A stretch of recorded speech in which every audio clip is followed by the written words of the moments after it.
There's going to be now Juho Saarinen and Tatu Aalto, and this is about personal development from the tester to project manager, lead developer, Selenium library, and these kind of things. So please, Juho, stage is yours.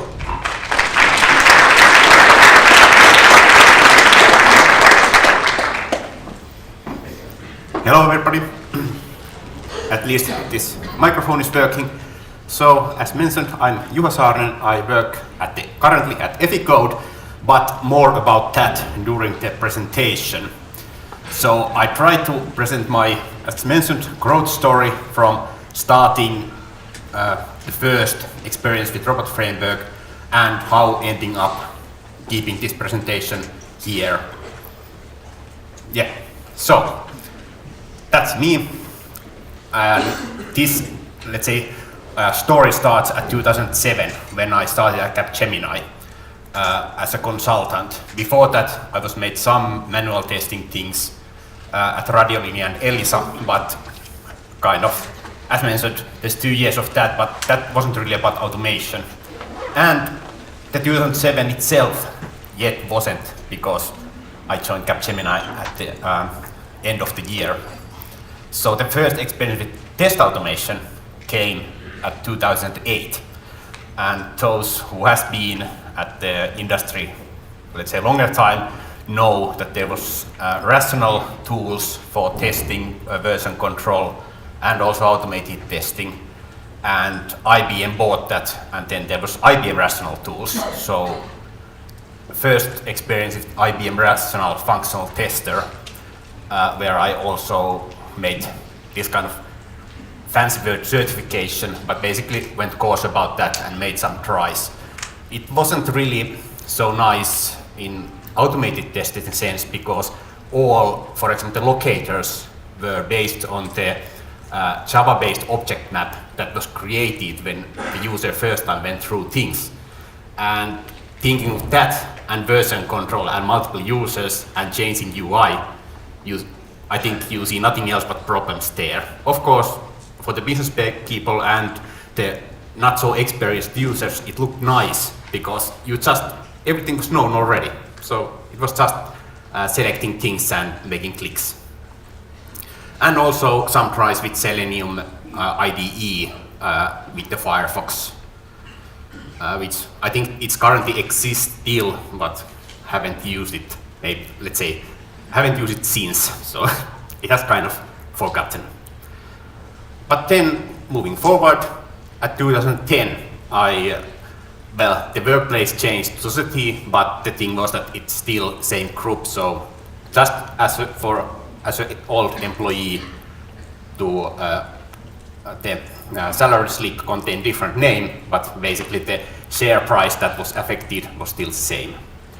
But one nice thing about that change was that there was better possibilities and more possibilities related to automated testing. As you see here, only things 2008, only a couple of things. Then 2009, just manual testing stuff, learning how to be consultant. And then 2010, and the change of the name on the payment slip. And also first experiences with the Robot Framework. And well, there's the old logo because I'm talking about old things. The new logo might come later.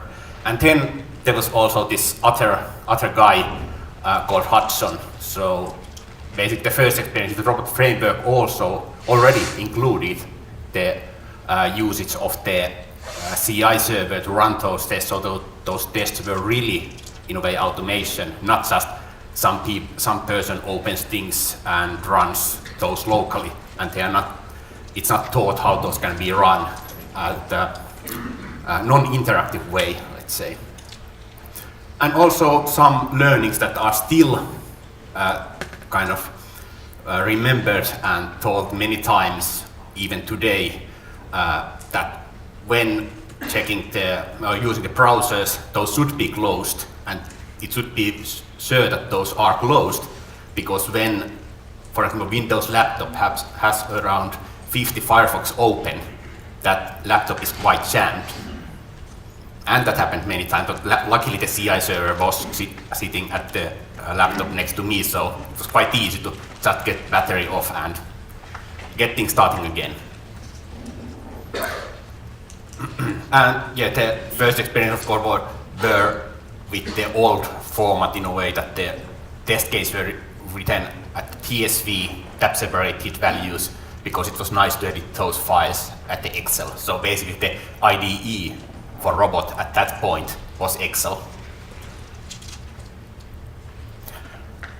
Then moving forward, 2011, so year after getting known the robot at all, I already started to make some simple libraries and also use data-driven tests. Actually, it went in a way that the specification for the application that was tested specified the navigation menus from the Excel. So when the Excel was loaded to application, the navigation was created, and the same Excel was then used to test that those navigations are really there. The keys are okay, the special characters are converted as should, etc. But that required making the first own library for the robot framework to read that Excel and pass the values, and also make some other kind of simple things, but not so simple things in the robot syntax, easier to make with Python. And the Jenkins came along also, so at that time there was this Jenkins Hudson thing. And about those libraries, some examples. So the XLRB was used to read the Excel library, and as you see, those who know Finnish, the thing was it was tried to emphasize that, hey, this is something business people can use, so things were made in Finnish. So it's nice to read the robot test scripts that say clearly that bring the column from table in Finnish, so that people who are reading it doesn't have to understand English. Of course, now it sounds quite strange to say that, hey, we are making test automation, we are working at the IT, and there is no need to speak or understand English, but that was the case at the time.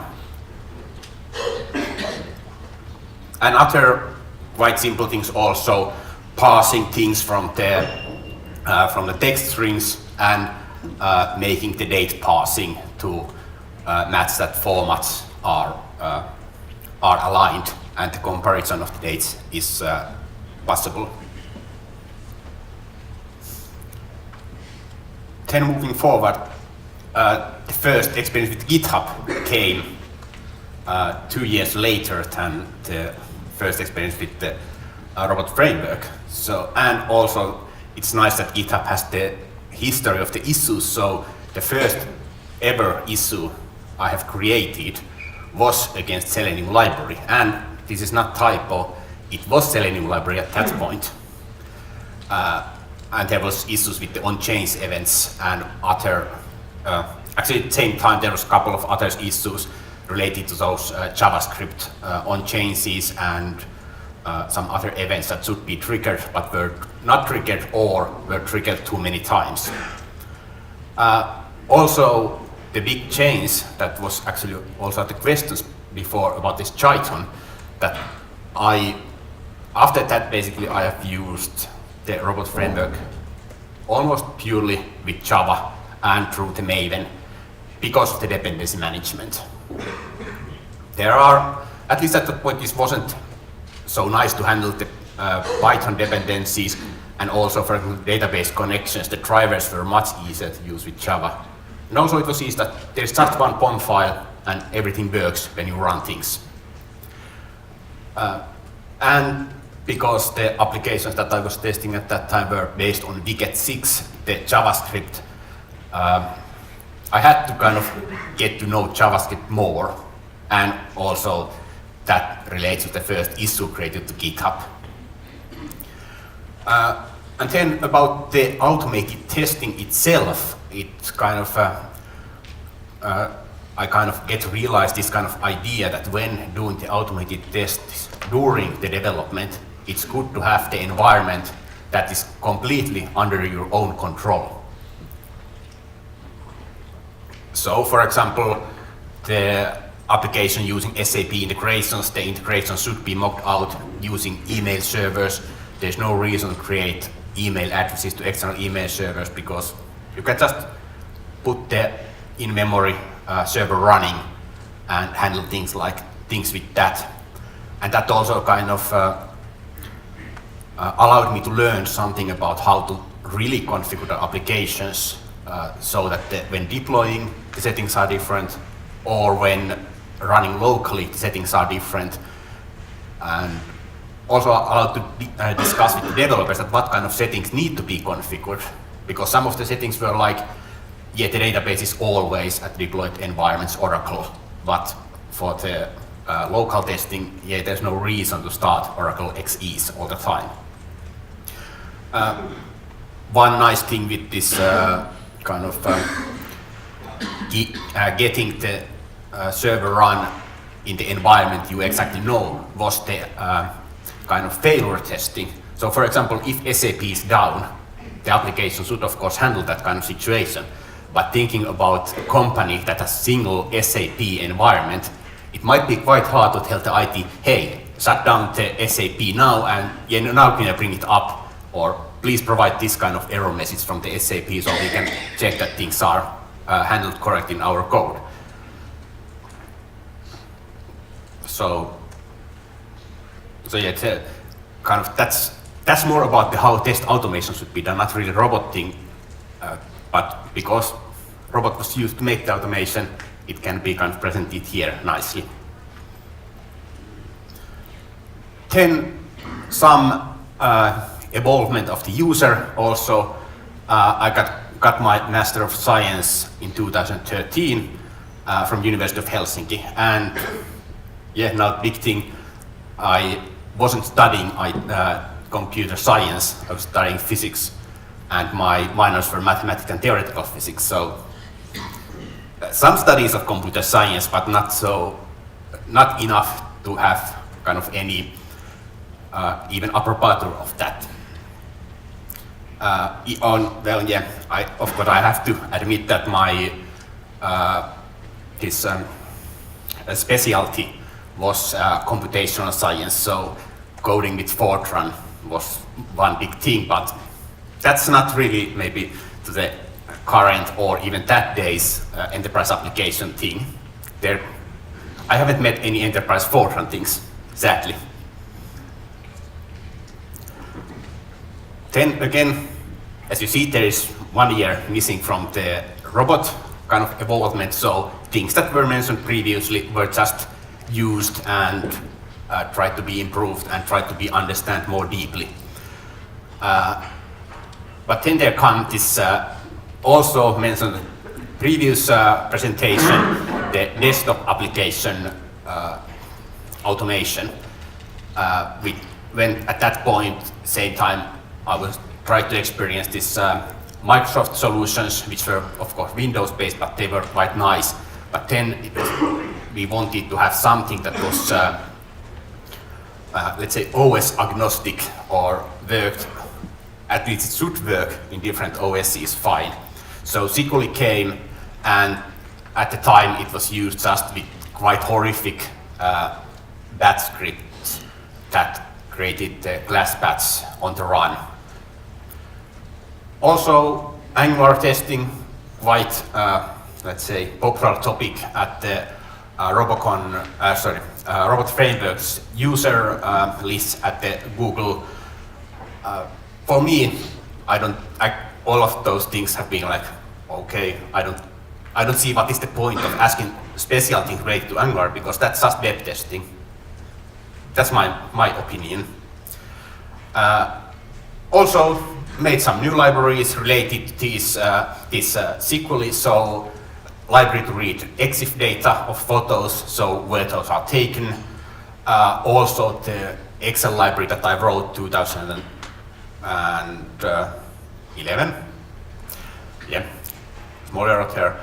2011 was revisited and added, for example, comparison of 2 Excel sheets there, cell by cell.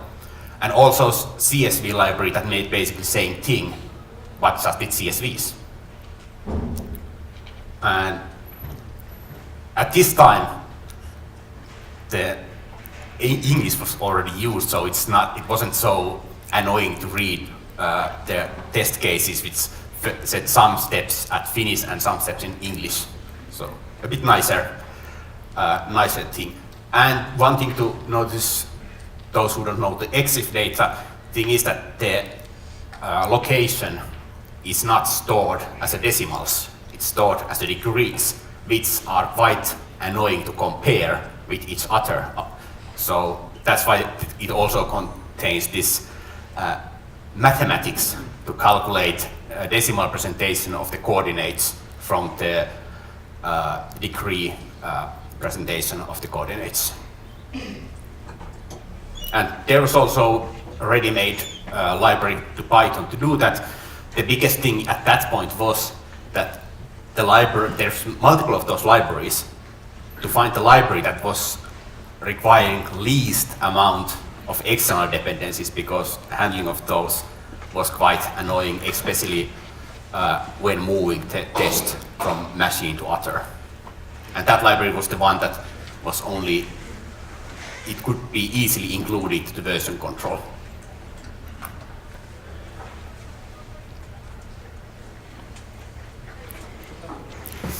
So then, before 2015, all the libraries I made were this kind of small thing, included at the same repository as the test cases itself, made with Python.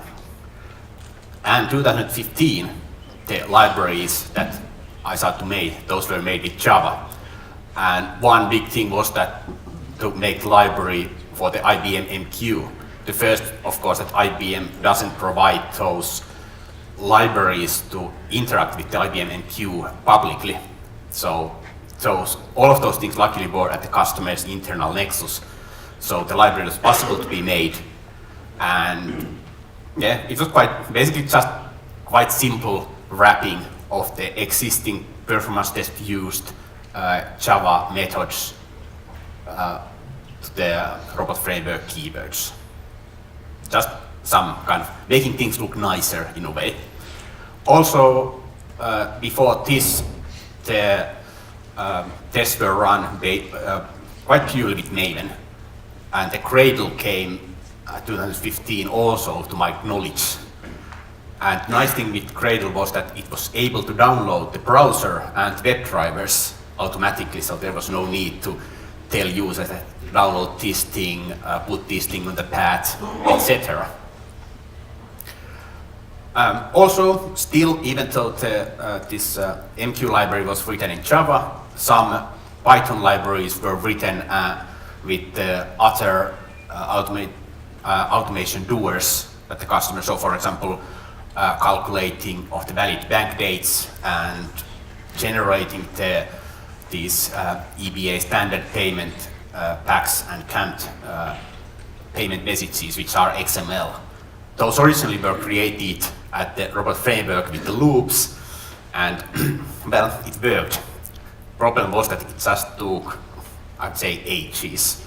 So I think the difference was about that the time on the robot framework and loops took around 10 to 20 times more than doing the same thing at the Python directly. And also the readability of the Python was, of course, much clearer. But that was kind of a learning process first, because it was easy to write the things at the robot framework loops. It was written there. Then, and it was also after those were made, it was known how things should be generated, so it was easy to just move into the more efficient platform. And because the test cases were already working, we had a nice way to know that, okay, our generation is really working now because the tests are still passing.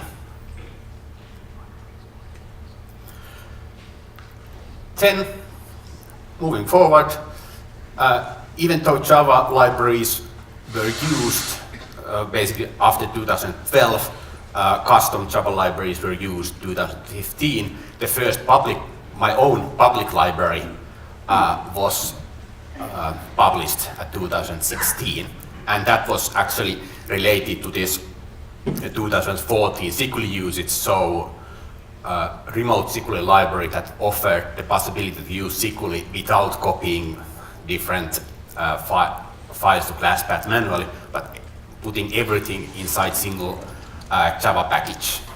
And the other big thing that I also were able to use inside the robot framework organization at the GitHub was that the releases and snapshots were automatically pushed to the Maven Central with the Travis CI. So basically every time there was something to the master or develop branch, things were pushed to the as a snapshots, and when they were tag created, the release was pushed automatically. And no wondering where the BGP keys are, or if the environment at my machine is okay, or if the release is made kind of without testing, because all of those steps were enforced at the Travis. Also, I adopted my first library from Thomas Jasper's, which was Robot Framework DB library. Basically, I think the only changes to the library I have made since were to make the publishing to the Maven Central, so it's much easier to use when things are publicly available in a way as a binary instead of that source code.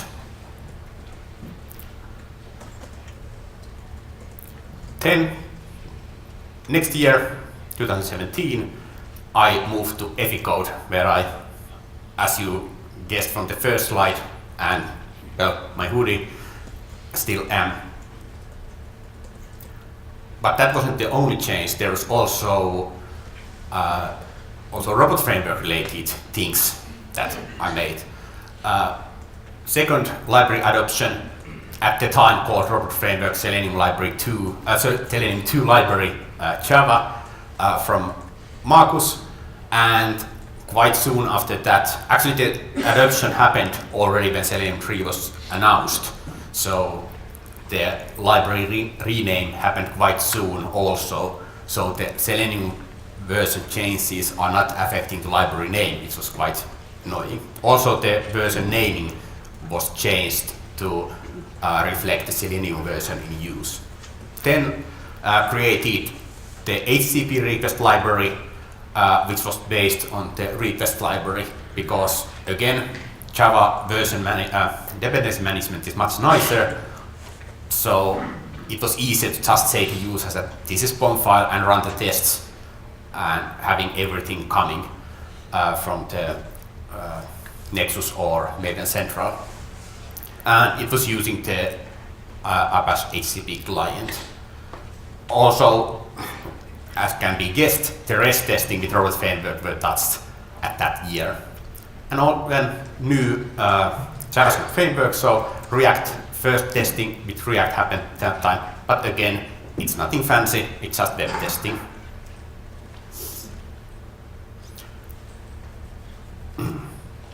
Then 2018, some more personal kind of development, couple of AWS certificates and one Google Cloud Platform certificates. So involvement also as a kind of user point of view. And then 2018, just learning about OpenShift and how to make browser testing with Selenium library and Selenium Grid. And also created one library called status update library, which makes the robot tests automatically to upload the results to Jira and HPALM and X-Ray also. It was quite okay, and it was used at the customer also. Then Java FX library, so getting to know other libraries. And the big thing that I became maintainer of Robot Framework Maven plugin and introduced this automatic releasing that was mentioned earlier. And then we are this year. So first ever conference talk personally. And yeah, there's still much of this year left, so there is already some ideas how to improve the robot framework library creation with Java and keep up maintaining all the new things and keep participating in open source projects. And yeah, 3 times has went during some time of this to golf, taekwondo, and working with computers, as might have been guessed already. And some tips for the evolving user.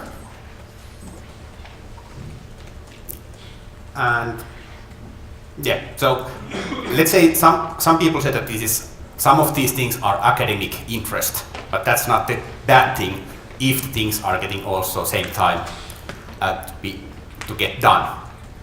But if at the work you can keep up things and learn new things, I think that's not necessarily going to happen, or at least the skills are not kept up. So also free time usage is required.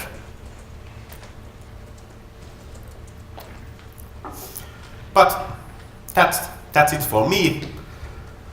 Thank you, and if you have some questions.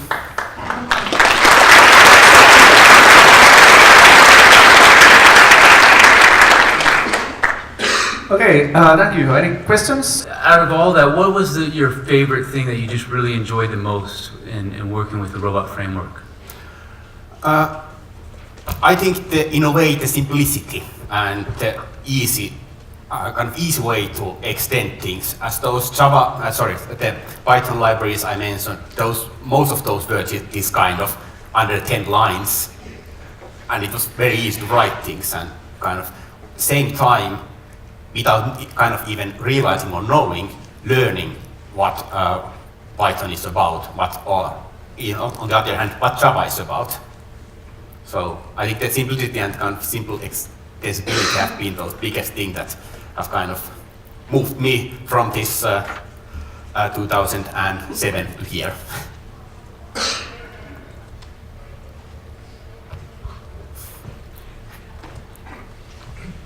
Hi, you have mentioned using Java for creating some Python, some robot libraries, right? Yes. Do you think that having a robot API in Java, right, would help you?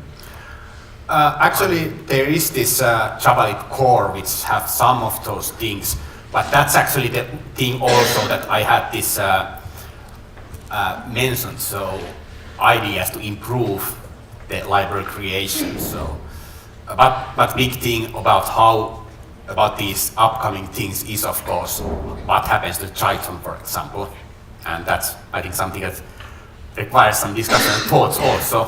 But if the project is dead, the project is dead.